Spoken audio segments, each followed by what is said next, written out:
Mommy, why is that man missing a leg? Dad, why can't we bring our dog into the store too? Why does that girl have a darker skin color?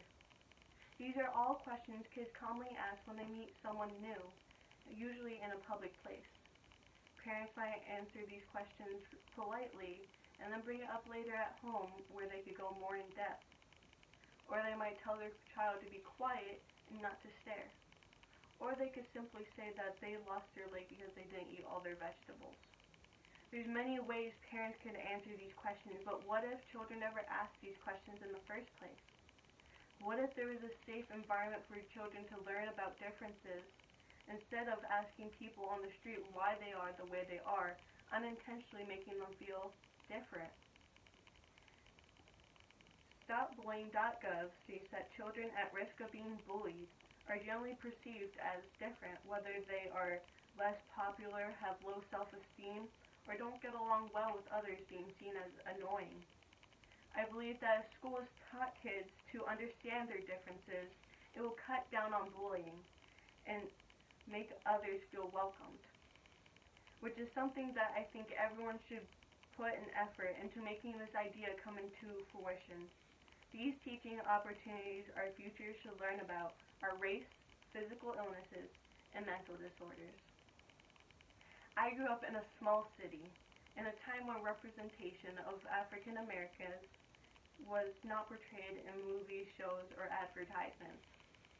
Today, there is a rise in this representation of people of different ethnic, racial, and religious backgrounds in cartoons, movies, and ads, which is so important for these children to be able to identify with, and someone that looks like them that might have the same hardships as they do. Books are now being written to show black kids and white kids happily playing together, which in my time was never seen before. It is so powerful in building the next generation to come together and do great things that our ancestors were never able to accomplish. I believe that all children should be read these books to see how together we are united and together we are strong. That we should look past the color of our skin and where we've come from and look deeper inside of each other to see that we are all human beings with the same goal, to make the world a better place. I believe that children should learn that the only reason we may look different is because our skin is made special for the amount of sun our great-great-great-grandparents had gotten. If they lived in super sunny parts of the world, then they have darker skin to protect them from the sun.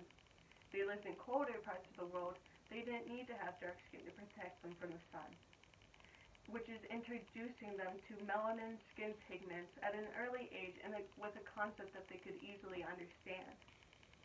Along with looks comes physical illnesses that can often confuse kids if they have never encountered it before. In a non-threatening way, children can learn that rarely limbs can become sick and removed, or some people aren't born with their limbs. Another great teaching book is called 5 Fingers and 10 Toes. JoJo Goes to School, written by Don Civitello about a little boy who goes to school who wasn't born with a hand. Or even Amputee Teddy Helps a Friend by Jean Bolter and Kate Policani. That's about 2 bears talking about how Brandon Bear's dad has been hurt in war and how he may look different now, but is still the same person. Written for both children who have had an amputation and children that have no experience in it, to give them more understanding nature to the topic. Once we begin to understand, we could become a source of comfort to our friends and become someone that they could confide in. Because although children mean no harm in their questions, it can still hurt a person who are becoming a subject of the question. I believe that it is so important that we teach our children that everyone looks different, but we are all the same.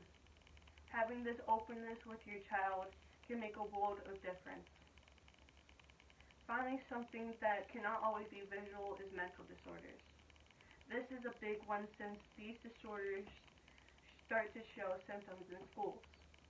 ADHD, autism, OCD, and others are some children might take notice of and wonder why their classmates get upset easier than others or why they do things differently. And more questions that, if not taken with care, can lead children to bullying those who are different and misunderstood. Many children books are now written to represent those with these disorders. It can be used to familiarize kids with their classmates and understand that many things they do are out of their control and that they do not mean to be rude or distracting during class. With this, teachers can also learn how to make lessons cater to all their students so that everyone can excel and grow together. Seeing each other as a team and friends, I believe it is important for these young children to build bonds with everyone in the class. The University of People writes, when students feel that their peers are part of a group or a community, they will be less likely to bully and more likely to stand up for others they see are being bullied. This is the most important skill for our future generation to learn, that we are a community built together to help each other, not to tear each other down. These 3 points are main targets of bullying that are carried into adulthood. We need to work with schools to nip these misunderstandings in the bud. School is not a building for numbers and words. Schools are buildings of education, and that includes teaching our future how to love and accept each other. If that one task seems too big to tackle in our school systems, then we are doomed. Do your part to help support petitions found on change.org, encouraging governors to create commissions for teachers to have their teaching methods evaluated and modernized. By doing so, the education system will not only be focused on preparing young minds for higher education or joining the workforce, they will also be helping create a safer environment for everyone of every background. If not, in the words of the Political Action Committee, our schools will continue to do the only thing they know how to: fail.